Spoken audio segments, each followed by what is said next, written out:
we've kind of learned to over-identify with our pain. The chasm I was falling into was the expectation that I wouldn't be sad anymore. Reality hit, I was still sad. I don't know if they want to be better. I don't know if they want to actually be made well. Welcome back to another episode of the New Rules Podcast. It's your girl, Bri, and I'm here with Mr. Adrian Crawford.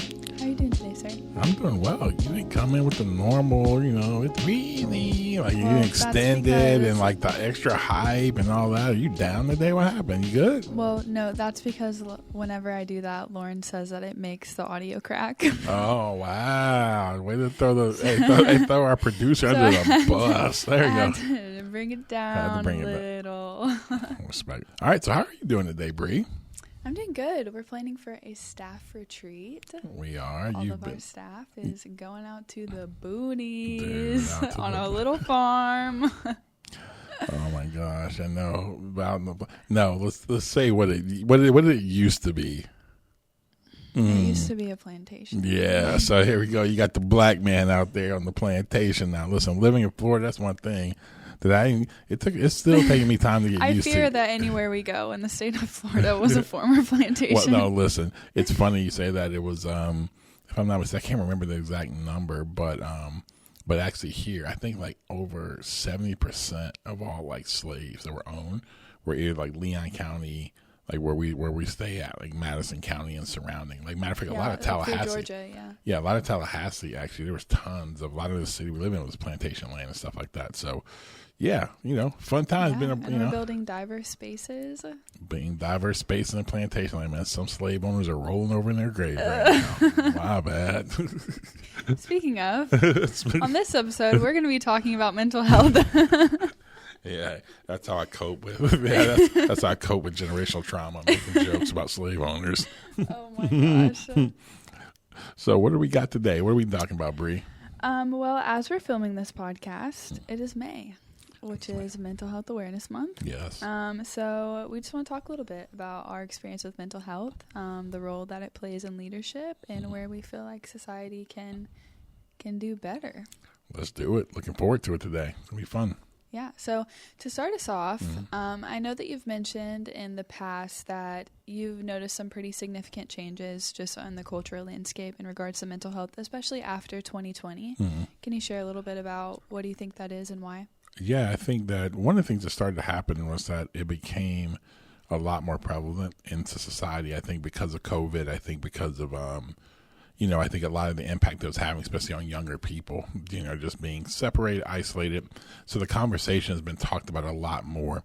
And I think it's now become more mainstream, which, again, I think is a good thing. I look back when I was growing up, especially growing up as a black man, that was something, you didn't really talk about was mental health and things like that. And even as a man in general, you didn't talk about that. But now it's actually out there. And I think those are some things that have been really, really positive, is actually getting the message out there, taking the stigma down about mental health, that there's nothing wrong, to actually talk about it and actually to pursue help if you need it. What role do you think the internet has played in mental health? I think there's been some positive. I think like any technology, there's always the pro and there's always the con, right? And everybody wants to go to one side or the other. And I think there's always, I always tell people, my worldview is this: human beings, there's a lot of good parts of human beings, but human beings suck too. So whenever we create something, we're going to have a bad part to it. So I think there's been some positives because it can spread the message quicker. I mean, the fact that you can get access to it, the fact that you can actually go online and meet with a counselor now. Matter of fact, I mean, I've had a couple different meetings and people meeting with a therapist actually online, I also think, though, as well, that because of the connectivity that we've had and the idea of, you can see bullying happening now, you can see people never being disconnected, you can see them actually, the comparison game is a lot easier now, access to that, which I think can cause some things as well. So I think it's been really positive to get the message out there. I also think it's been negative. I do think it has affected our mental health, and we've seen that, with social media, things like that, the stats have come out, especially among those who are younger, and kind of how it's really impacted them since the invention of the iPhone, really. Something that you're pretty open about is the role that depression has played in your life. Can you share a little bit about your experience and also the role that therapy has played?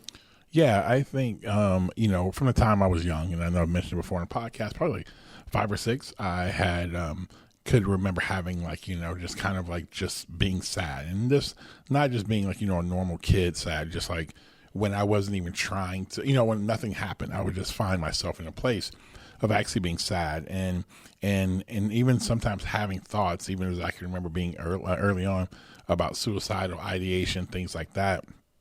And so I remember going to a psychiatrist when I was younger, but I don't really remember. I remember only thing in there is going in there, and by the end of the session, I was able to go, I could grab these crackers that were in there. I could drink it was hot cocoa. And then we would go downstairs, and he had this miniature basketball hoop. So I just kind of went through it to be able to get down there to get the stuff afterwards.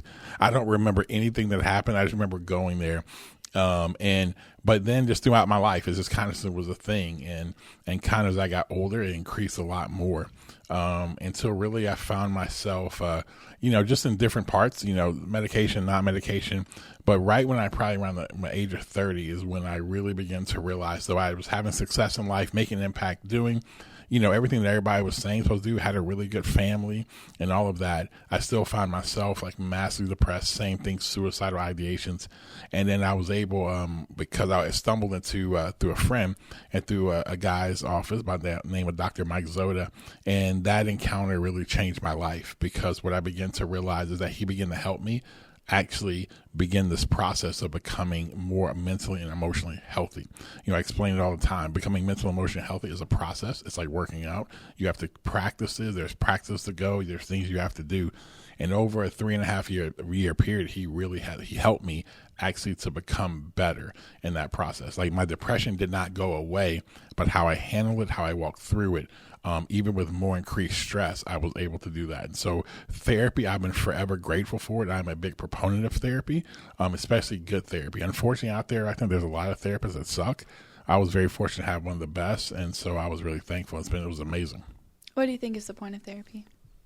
I think the point of it is to actually to get better. And what I mean by getting better is to be able to have tools to move forward, to be able to, honestly, to have a space as well to address real events, real issues that are there. And so I think it's a lot. I think you got to deal with the internal stuff. I also think you get tools to move forward. And I think the other thing about therapy, it is, though, at the end of the day, is for you to be able to get yourself to a place that you can move forward in life. And it looks different for different types of people. Some people can walk out of there and, man, because of a real event that they've never process that event really well and actually see a lot of breakthrough in their lives. Others, like myself, you go through it and, man, you just learn, you get better, but you also learn the tools. I think the other thing is just also realizing what are the triggers and things like that. So there's a lot that goes to it, but I think at the end, therapy is there to actually help you move forward and to actually get better, to be to be a better value add. And what I mean by that, to be the better version of you to your family, your workplace, your community, wherever you find yourself, your friendships. What do you think that bad therapy produces? I think bad therapy just produces, honestly, just people staying in the cycle. I think that when you actually look at it, and the truth is this, I mean, the way that therapists make their money is by you keep coming back. So if you think about it, I'm just saying, not all therapists, I want to be really clear. I don't think that all these therapists do this, whatever. But from just a business model, that if you keep going, you keep paying. So what is the actual benefit of actually you getting better? You keep going. It's a safe space for you to talk, whatever. But if you don't get better, you keep coming back, you keep making money. And the other parts of it too, I think some therapists, I don't even know, I believe a lot of therapists, they actually need therapy themselves to actually get better. Because I believe if you're not actually, you know how to do it. You can read a textbook and do that. But if you're not a real practitioner in it, I don't think you're really able to help people. And I think a lot of times the therapy that people give is not really grounded in real practitioner type stuff in this everyday life. I think sometimes what happens in therapy, bad therapy, is not just telling you everything that you want to hear. Because I can see that sometimes. I understand the therapist's job is to actually help you become more aware and so on and so forth. And they're not here to tell you what to do. But if you have some destructive patterns in your life, I believe a good therapist tells you that that's wrong. But sometimes I see people in really destructive patterns and people never addressing that, never saying that.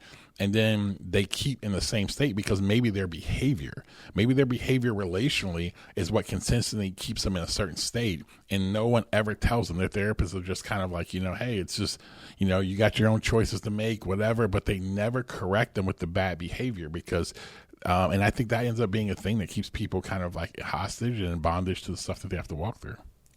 By get better, do you mean like to be more happy? No, I think that happiness is a great thing. Joy is a great thing. I actually think it's your ability to be able to function in life better. And what I mean by being able to function in life better, you're able to, maybe your engagement now with your children is better. Your marriage, your engagement with your spouse is better. At work, you know what I mean? You're able to actually go through and sometimes not let every little thing that maybe that was said that you run it through the lens of some of your pain, which causes you to act a certain way where, you keep getting fired at your job because somebody says something wrong and you just pop off or whatever it may be. I think that's what it means. It allows you to be a better human within society and within the places and spaces that you walk with. And again, that does not mean that you don't have struggles. That does not mean that you don't still have sadness or anything like that. But you actually have the tools to be able to move a little bit farther and a little bit better as you walk through this life. I think a lot of the times that when we think about therapy and kind of the process of healing overall, it's very self-focused. Mm-hmm. Is there a tension there? Like, obviously the goal is for us to get better, but also at what point do we start to bring in the well-being of others? Yeah, this is a big thing that I think needs to start being more of a conversation in society today. I think that I love the fact of all the communication around therapy and doing that. But a lot of times what I try to ask this question is that what's at the end of it? Meaning, if your happiness and joy is the only thing at the end of it, I think it limits actually your growth and actually getting better. And I think that's one of the reasons why, though we've talked more about therapy and more access to it than ever before, I don't see us actually getting better as a society, because I think at the end, all that's there is, when you hear people talk about, is their own joy and happiness. But I actually believe it's what I've been saying earlier. It's that to get healthy, it should be about other people as well. Meaning that, yes, your happiness and joy, that's a part of it. But at the end, you want to do that so you're better for the people that you're around. Also, you're better because, you can be a source of light, of inspiration, or someone who can actually help other people who are walking through the same thing. And I think that is what we're returning into, to where now is we are at the end of everything. And I think people stay in that cycle. And so now I just think we're just constantly there. And now people aren't even having, I actually believe there's a lot of people, if they're honest, they're actually not trying to get better. And I know that is a controversial thing to say, but I can say this as somebody who has walked through it, and as somebody who has this stuff. I don't say this as somebody on the outside, but somebody on the inside. But a lot of people, I don't know if they want to be better. I don't know if they want to actually be made well. I think that we just now, because it becomes the suffering Olympics now, it becomes now people find identity and people pay attention now, and you get likes and followers and everything from your struggle, not actually getting better. And so I think this is becoming a real epidemic. Now, in that epidemic, there's so many ways this is going, because now you have people, we always go to extremes in our country, right? So then you have some people say, see, this is a problem. We don't need therapy, and we got certain Christian leaders even making crazy statements like that a lot of these, diagnoses are made up and things like that. And that's where we go to insanity, right? But I also see the other side of it. Yeah, there needs to be a little bit more of us living in the middle. Not every person, I think, needs therapy. Sometimes you're just stressed out, and that's just a part of life, and you need to learn how to just walk through that and become a little bit more organized. People help you, but you don't need a therapist, maybe a good friend that you can talk to. And I think that some of the times today, we're just now living in a place to where I think therapy is now becoming a new badge, the new cool thing to do. And so I think a lot of people are doing it, but not with the point of getting better. All right. Here's a question I have for you, Bri, because I know that this has been a big part of kind of your journey, especially the last few years. And so as somebody who's in Gen Z, and again, a lot of times people will critique your generation kind of like as that generation who everybody's just using therapy. Everybody talks about they have a therapist and all this stuff.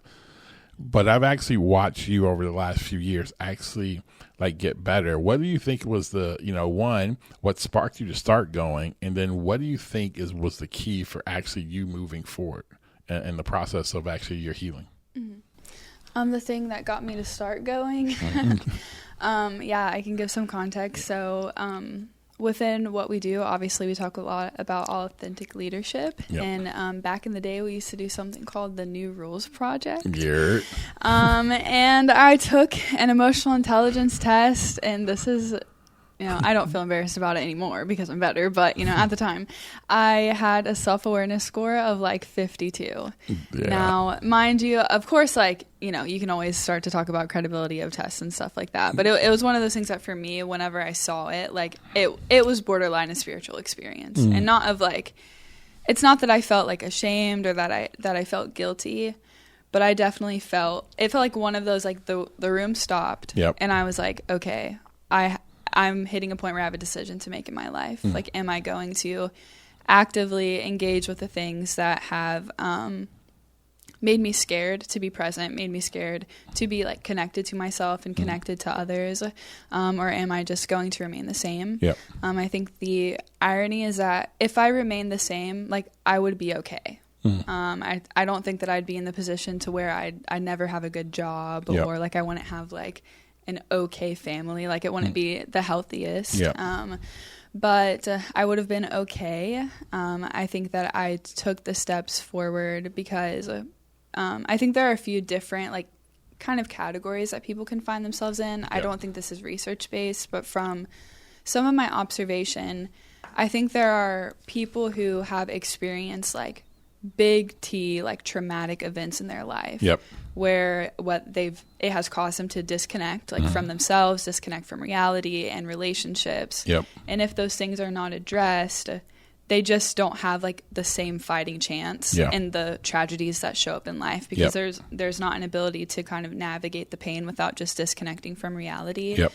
I think that there is a group of people who maybe they don't have the big T traumatic events that where they can hone things down to one, special moment that kind of caused everything, but maybe they are born with a deep sadness. It's something that's a part of their mind, their DNA. Yep. And I thank God we have, so many different things that we can put into place to help learn how to navigate those kinds of trials. And then I think there's a third category of people who have neither of those things. Of course, they have they have some negligence here and there, maybe their parents weren't as emotionally present and things like that. That's a little bit more of the little T trauma, I guess is what they would call it. Yep.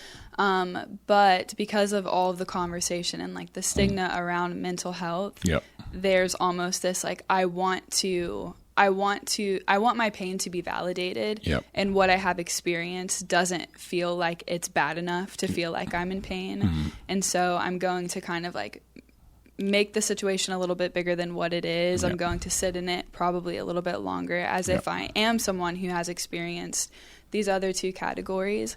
And the irony is that mindset will actually alter your brain. In the same way that in the first two, there are aspects of your brain that are chemically imbalanced because of what you have experienced or things that have happened. That person's brain will actually start to alter to mirror those other groups. And I find myself in kind of that first category of those bigger T trauma events that have occurred. Yep. But because your question, you kind of brought up Gen Z, I think that I'm so appreciative that we're aware of all the different dynamics, and that I exist in a generation where I can meet somebody in the coffee shop, or I can meet somebody out there, and there's a level that we're gonna have a pretty intimate and deep connection very fast, because we have such a comfortability when it comes to talking about our experiences. Absolutely. It's I meet somebody and I'm wow, I feel like I know you. I feel like I know you pretty quickly. And I think that there is value, and I think that there's beauty in that. But I also think that we've kind of learned to over-identify with our pain in a way that keeps us from moving forward out of fear of being if we're going to categorize it a boomer or something like that. And it's kind of put us to the other extreme where we over-identify with the pain. And then your second question was along the lines of like, how did I move through it? Yeah, because, you know, and again, it's like, it's a difference. It's like, okay, I know I need to do it, but then actually having to like walk through it. And again, I want to address like, because you were in that first category, I was kind of in that second category to where it's like, you just had like, you know, this deep sadness. And I wasn't, you know, I didn't have big T trauma, but it was just one of those things to where you couldn't explain it. You couldn't, and it was just constant. And so in that, it just impacts you at a greater measure. And so, but that being said, it's like I had the second category, you're in that first category. The second category, again, it's hard to walk through therapy. That first category, and again, me knowing your story, that's a lot. So what kind of helped you sustain to get better? You know what I mean? Because you can just, you know, even to go there, but actually I saw you actually had a real intention of actually getting better. Like I knew that you were like, you know, you said I had a 52 and you're like, okay, I want to get better. So like, what was pushing you to actually get better? Yeah, I think that even though some of my self-awareness was lacking, I could also see the ways that my lack of that was impacting myself, impacting my relationships, and impacting the way that I can lead. So it's like if I have a desire and I believe that, because for me, I'll say I've always had like a stronger conviction that I am supposed to like lead in the world that is to come. And my life is going to be built in a way that might not be, you know, as traditional. It might not be what, you know, I typically want for the age that I'm in. Yep. But I do believe that I'm supposed to be somebody who leads within like the world that is to come. Gotcha. And with that being said, that means that there are things that I didn't have at that current moment that I needed to learn how to show up and do. Yeah. And, you know, simple things like if I don't know, I mean, basics, like what I'm good at, what I like what it means for me to show up, I'm not going to be able to bring to the table the things that I believe that I'm supposed to bring to the table. I'm not going to be able to say what those things are, and I'm not going to understand the scoreboard. Like, what does it mean to accomplish those things? Gotcha. What does it mean to be me? That's a basic part, just understanding your skill sets. Like, everybody wants to know how to do that, and not everybody accurately knows how to do that. We see that all the time. And then I think the second thing is, like, if you believe you are supposed to be a leader, we believe that everybody is a leader, that everybody is influencing the people around them for better or for worse. That means that when, like, problems arise, I feel anxious and I feel afraid. What are the other times in my life that I felt anxious or afraid? And how did I respond to them? Because there's a 90% chance that that's exactly how I'm going to respond the times that I feel anxious and afraid, whether that's the level that the current problem is like mirroring or not, whether it's not the same thing that happened, you know, whenever I was 10 or 5 or, you know, whatever it might be, because of the way that, like, we're biochemically and emotionally made up. Rule of pattern of behavior. If I did it for most of my life, unless I've actively decided to change, I'm going to do it again. So that means that when, for me, like when I'm leading something and I feel like somebody might be, like questioning what I think is true or what I think is good. For me, that will send me in like fight or flight mode. And because I can experience that at such extremes, you will literally see me shut down. Like, you can see my eyes like go blank. I feel like you would say this. It feels like I'm not here. Like, I'm not talking as much. Like, it literally feels like I have left the room, even though like my physical body is here. And so that's just, I wanted to give a very practical way where it's like, and that's what showed up within the course of my life. Whenever I was 17 and I started like the journey of everything, I didn't know that. Like, I couldn't have recognized that pattern. I didn't even know that I showed up that way. And so multiple people were like, are you good? Like, what we're just, you know, talking about, you know, this problem. It's not that deep. Like, I feel like you just kind of like left us for a second. And I'm like, wait, what? So if I weren't to have done like the work of uncovering my motives and going to like the basement of what drives me and what is making me feel like afraid, what's making me feel insecure, then I'm going to show up that way in situations as if things are true that aren't true, just because they've been true in the past. And we all do that at some level, whether we've had like major traumatic events or not. And so that's the importance of everything we talk about, especially with uncovering the basement. Yeah. Because it's like if you believe that you are supposed to be a leader, and we believe that everybody is, then that means that you have to be willing to do the work to know that you are influencing people for the better, because you're either influencing them for the better or you're influencing them for the worse. Yeah. And it's your responsibility to make sure that you're doing everything that you're supposed to do to know that it's for the better. Yeah. And I think you're spot on, because you talk about this idea of like, you got better because you felt a conviction about leading. And I think this is one of the biggest things that I see a lot, and even the work that we do with really, I think being a really an authentic leader, you have to do the emotional work. And that is something for a long time people never really talked about. It was always about, I mean, I grew up in the era where it was about a lot of just external behaviors, right? Be the first one in, last one to leave, leaders eat last, or leaders collaborate. It was always about the externals, but they never got to like stuff internal of like what was actually happening. I mean, actually recently I have a client that's one of the things that they just started doing coaching. And as we've been working through doing coaching, the one thing that this person wanted was like, learning executive presence, right? That's something that's talked about. Well, in that, I finally told them, so they wanted me to kind of start, and they thought it was going to be, hey, here's your 4 steps or 5 steps. And I started off the whole thing about, tell me about how you grew up. And then we spent a couple different times just going through that. And what happened was that it took about 8 times of us meeting that the thing. And it was like, you saw this fight and battle, like, I thought we were going to do this. And then one day it just all clicked, because they started to realize, oh, how I show up is all back to, I've never dealt with these things. I have no idea how I feel in these moments. So that's why when I show up this way, people begin to act this way, or that take up too much space in the room, or whatever it may be.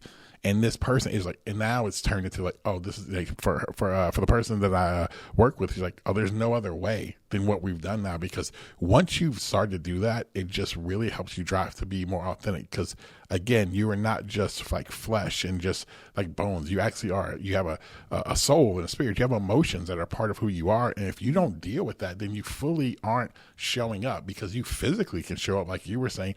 But for you, what would happen is like, you would emotionally just, evaporate, because it was how you grew up. And it was how it was parts of just, when people would question you, you're like, do they even believe me? And I know that's part of the story. So you were just like, oh, it was just like clockwork. Whenever you feel like somebody didn't believe you because of some other stuff, you just literally left the room.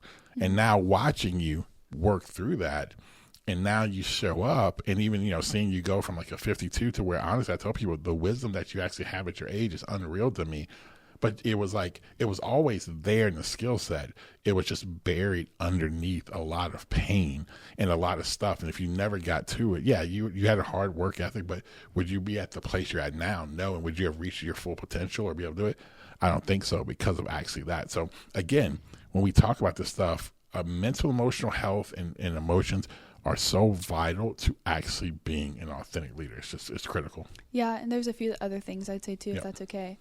One of the things I was thinking about whenever you were talking is like, I remember, because I was on this journey for like a few years, and the journey never really ends. Yeah. Like, one of the things that I tell people all the time when I kind of notice that they're just kind of starting unearthing stuff and things like that is I'm like, it's not that where I am right now, I'm suddenly in less pain. Yeah, that's I a great point. I actually point. experience more pain. It's Absolutely. just that my like capacity and my like resilience to respond to painful moments, whether they're external or they're internal, has increased. Yep. And so I can get through them like authentically with still the same amount of depth and the same amount of like introspection and consideration and like problem solving as I did before, when it took a lot of time. It's just now it takes less time for different problems. And I want you to keep going, but I try to explain it. It's like when you first start and you start becoming aware, it's like before you were getting punched.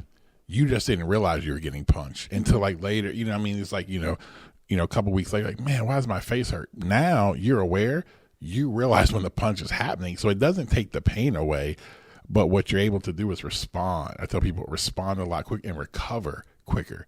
Because I think that's the other thing, when people talk about getting healthy emotionally, they think that, I think where some people get turned upside down, it's like, I won't be sad anymore.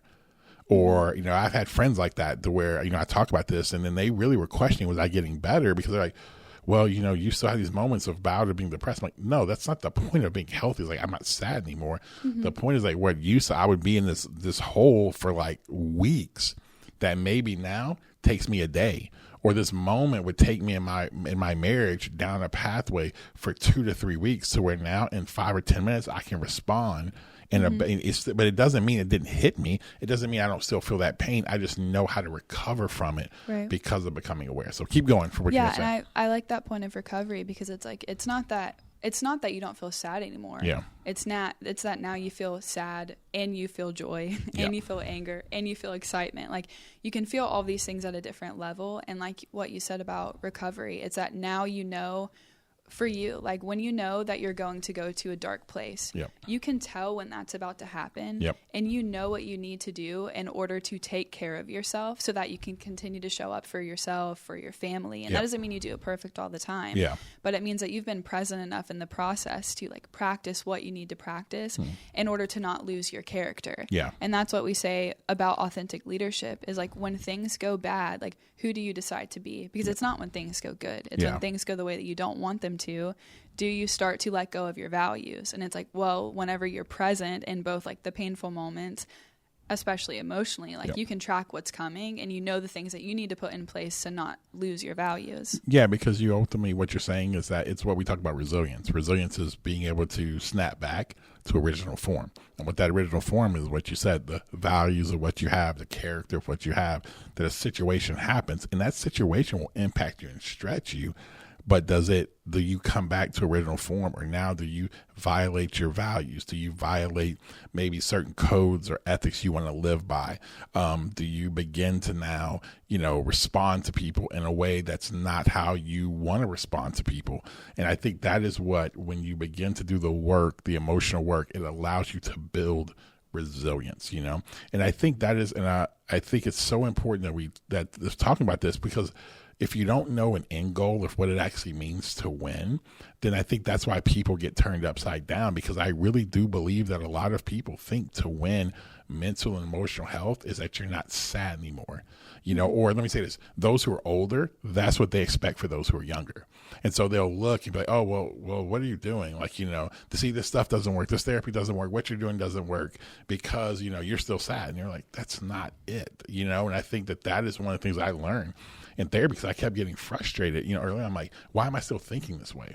Why do I still have these thoughts? And I'll never forget sitting there with Dr. Zoda, and he just walked me through. He's like, okay, when you would have these thoughts before, what would happen? And I would running through what would happen. And he was like, well, how long you be there? He's like, sometimes that thing would take me down the road for a month or 6 weeks. And then he turned back. He's like, well, how long did it take you this time? I was like, oh man, like a week.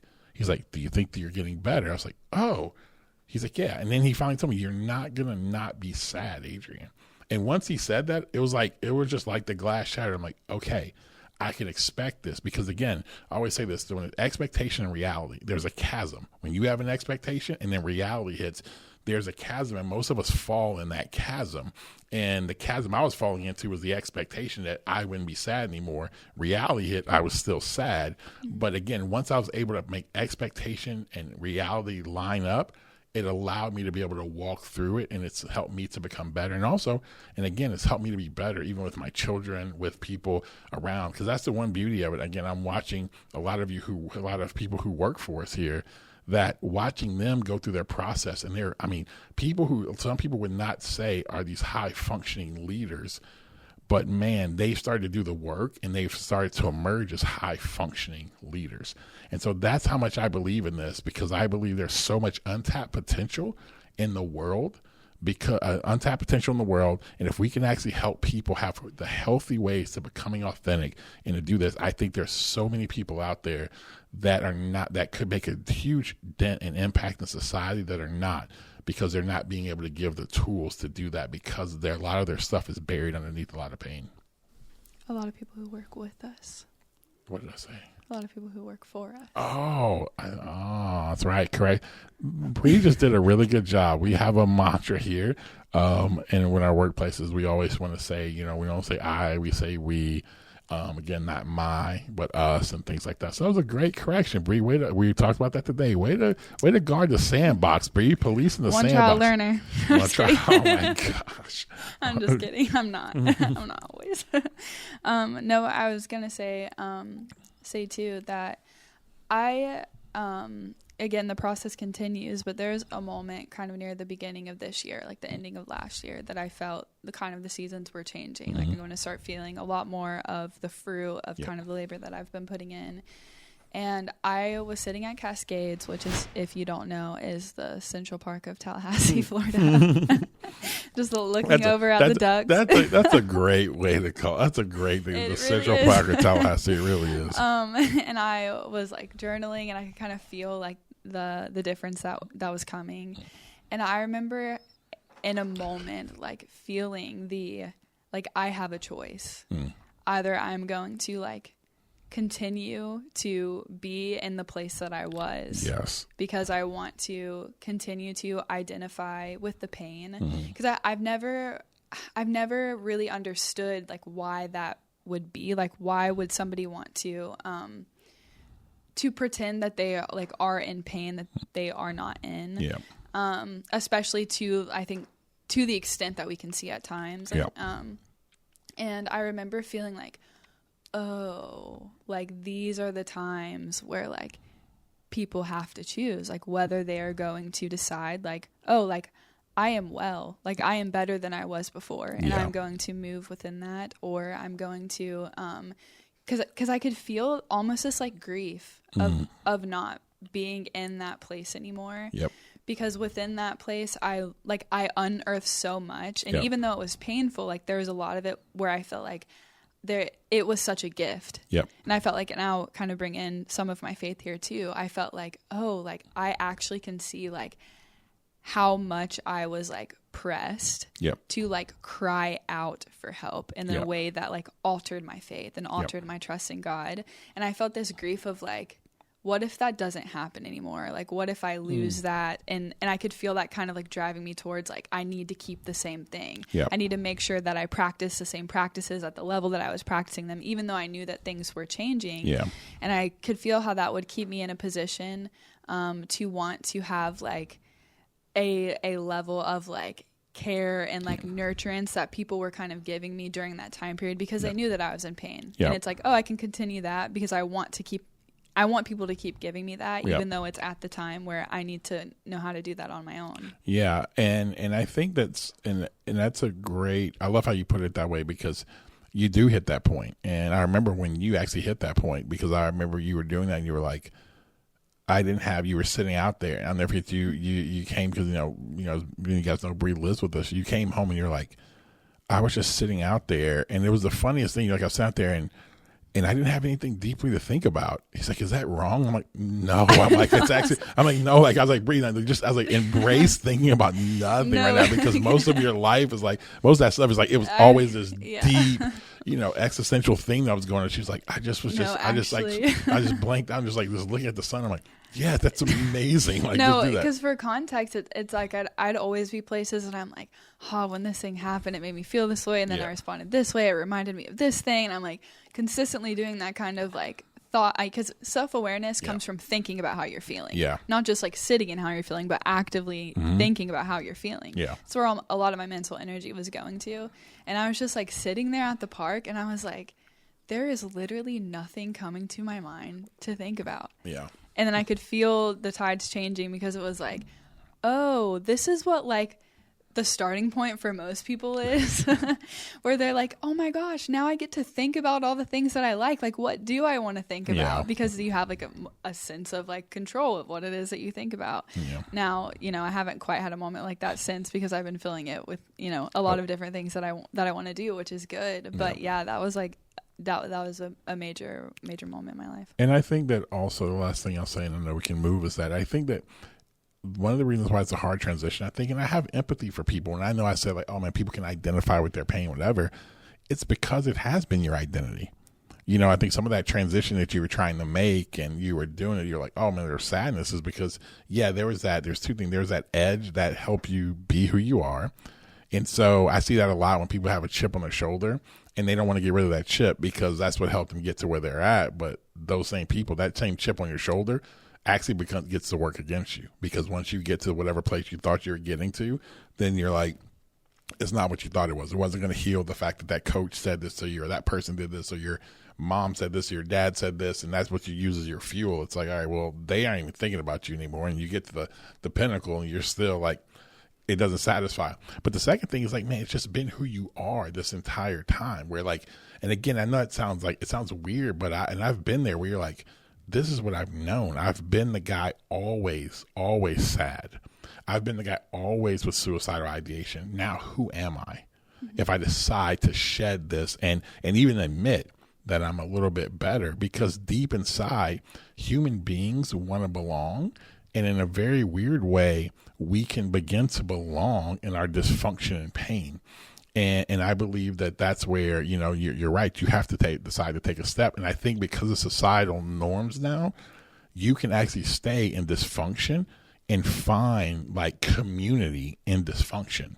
Find community staying the same. If you decide, oh, I'm getting better, then it's like, oh, well, then what do I like? Do I have to go find new friends? What's happening there? Because, you know, you feel like you're losing a sense of belonging and stuff like that. So again, I know that sounds strange, but that's where a lot of people, I don't think ever really think deeply about of kind of like why they don't ever take that next step. Yeah. And I would love to hear your thoughts on this, because after going through the process, one of the things that I think that I believe is true is that I don't know if we will ever become like the best version of ourselves if it's only about ourselves. Yeah. Because I just don't think that if it's just about us, it's like the well will run dry. Yeah. At some point, you're just going to hit a stopping point. Yeah. What do you think? Like, how much of us getting better should be dependent upon like the change that will happen in the people surrounding us when we get better? Yeah, I think that has to be for, I think, real healing and like to the fullest extent. I think it has to be about others. And what I mean by that, it doesn't mean that you forget about yourself. I actually believe like, no, you are incredibly important, but you need to get better so that not just for the sake of you being better, but for other people and to get, you know, or for others to be better. Like when I was in one of the darkest places of my life, I'll never forget sitting with one of my mentors, and, you know, he was one of the guys who actually helped me walk through that, one of the most difficult seasons of my life. And as I was going through it, I'll never forget telling him, and I even had shame because of this. It was like, it wasn't, you know, again, with, you know, my faith being so central to my life, that wasn't keeping me alive. And I felt bad about that. What was keeping me alive was my wife and my kids. That was it. And I'll never forget him looking at me. He says, that's totally fine. He's like, I'm happy with that. As long as you're here, I don't care. And because it was bigger. And what I started realizing, I had to become better for the sake of them. I had to become better because, you know what? I knew this. My kids were made, again, they have me and Wendy's DNA. So here's the thing. They're going to struggle with some of the things I struggle with. And I need to figure out how to get better so that when they were going to walk through it, I could actually walk them through it and help them walk through it. And then I began to realize there's other people who would go through these things, and I would be able to help them walk through it because, again, especially in a faith space sometimes, because what people will do is they just dismiss it, or they go to this hyper place of where God's going to heal you, and you know what, and you know, and if you didn't get it, you don't have enough faith and all that stuff. Where it's like, no, man, I have it, and I'm still able to walk through it. You know, I didn't get rid of it. It was still there. And so I believe that actual real healing and fullness of being who you need to be, it has to be a motivation of being better for others. And again, when we live in an extreme culture, what people will do is take that statement as, oh, well, you're not wanting me to think about myself. No, absolutely. No, you can think about yourself and think about others, and they both have to be held at an equal level. But that's what needs to be the motivation. And I think, again, that's why I think people are stuck today, because if you're at the end of this tunnel, then I'm telling you, then you're only going to be halfway done. What do you think could happen culturally if we don't start doing better as a whole about bridging the gap between what it looks like to be genuinely healthy? Yeah. I think what'll happen is I think we will see higher suicide rates. I think drug addiction will continue. Drug addiction will increase even more. I actually think as well, division will increase even more, because when you're not aware emotionally, then those things many times drive you. They drive you down certain roads. And a lot of times those roads that they drive you are extremism, right? And so if you don't understand how to process things the right way, you will drive down there. Practical examples that some of the things I experienced as a kid and even growing up as a young man, where there was very clear things of racism that actually impacted my soul, or where people were, I felt less than. They saw me as less than, communicated I was less than, simply because of my skin color. That put a real dent or wound in my being. And if I never worked through that and processed that, what would begin to happen is that I would go down a road of extremes, and I would have been like, anybody who does not look like me, you don't trust anybody like that. I would not hire people like that. I wouldn't do anything like that. Why? It's because I would have this view, and it'd be a very extreme view to have, because I did not process my pain. That was, instead of knowing, that was one person, one time, or this happened a few different times. Those are just those people. That doesn't affect you. That's not you. That's not, Lauren. That's not Cody. That's not people like that. And so I think that people, if they don't do that, they'll go down extreme roads. I also think this, and even speaking about this, one of the things I learned that really was helpful for me was that a lot of stuff that happens in your subconscious, because of just maybe your upbringing, the way that you grew up, that you didn't even know hit me. And I'll never forget, one of the greatest ways that Dr. Zoda helped me was him as an older white man actually helping a younger black man get better. And that just him just being there and going above and beyond, to where at times when my session only supposed to be an hour, he would stay in there with me for another hour and a half and stuff like that. Mm-hmm. But here's the one part that he helped me with too, is one time we were sitting there talking, and he was just like, man, he's like, Adrian, he's like, you were told, and it was like, he's like, it was well-meaning.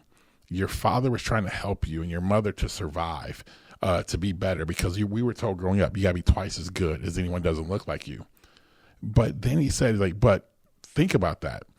If they're saying you have to be twice as good as someone, then you to yourself is not good enough. And so what I found myself not even knowing, and again, they were doing the right thing, how you begin to live, you begin to think who you are is just not enough. And so I've got to be something different, which again can cause you not to be authentic, can cause you to live a different life, because if I gotta be twice as good, then I'm not okay. So then what do I need to do to add or to accelerate, add or accelerate in my life to make me better, so that I can be accepted or move forward in life, or get the type of job or get the opportunities or whatever. And I found myself not even knowing, thinking I was less than, finding myself at times having to make sure, hey, if I were doing something, approval, not even thinking about it consciously, approval by those who didn't look like me, because man, if I wasn't good enough, right? If I had to be twice as good, than the people who we were going up against, they got to approve of me. And I'll never forget, man, that really helped me, because it helped me have a greater level of authenticity, realizing, no, I am good enough. And what I bring to the table actually makes a lot of impact.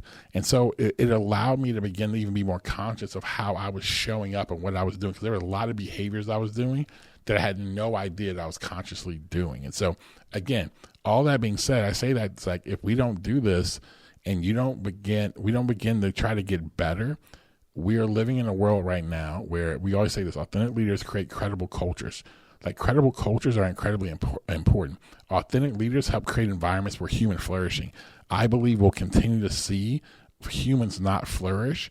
I begin to see that we won't have leaders that make impact.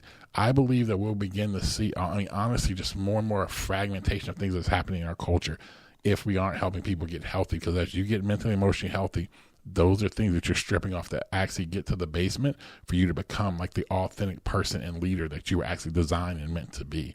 And so I think that's an important thing. I think that we have to get here because we're in a desperate need of more authentic leaders into the world. And so that's why I think that's what's at risk. And I think that if we don't get there, I think we're going to be in for a world of hurt. I love it. Sweet. The world needs a non-anxious presence.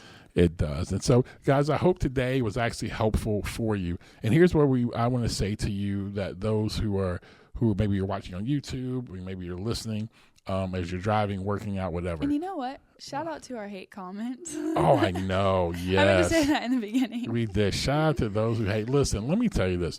If you literally have the ability to go, and I'm saying this right to the camera, so whoever the person is, if you have the ability to go on somebody's YouTube channel and thumbs down and a comment, like that is a sign you probably need therapy, okay? That you actually can spend time going on someone's comments and spending time and I literally a thumbs down somebody's video. That is a wild thing that you are that hurting inside that you spend your time. And what's crazy, you start watching those people because I'll start going and seeing wherever else they post.